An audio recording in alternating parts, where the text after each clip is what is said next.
Le président de l'Assemblée nationale du Sénégal a signé un protocole de coopération parlementaire avec le président de la Chambre des représentants du Royaume du Maroc.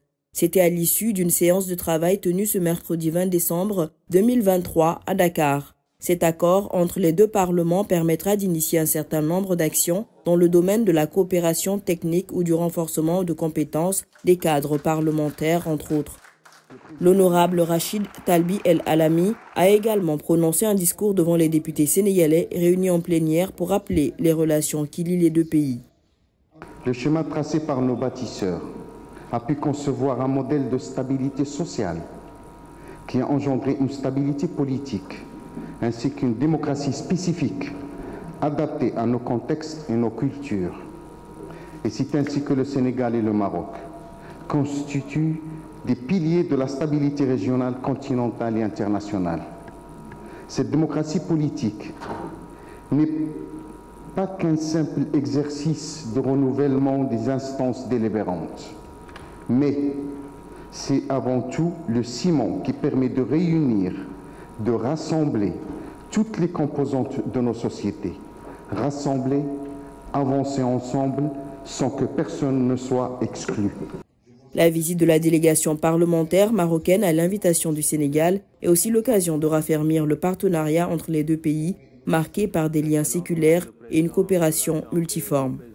Le partenariat dynamique noué entre les deux pays se traduit par des avancées significatives dans des secteurs nombreux et variés.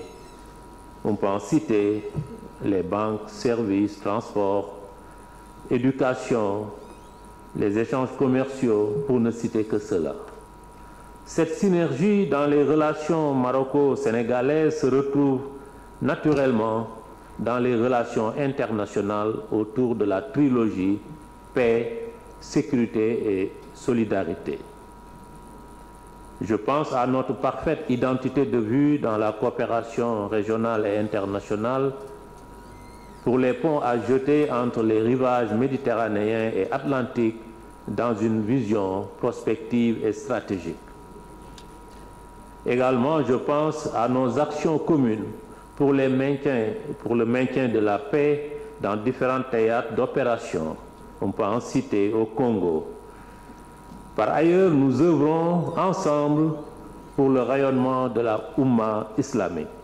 Une audience avec le président de la République Macky Sall et la visite de quelques sites culturels du Sénégal sont prévues.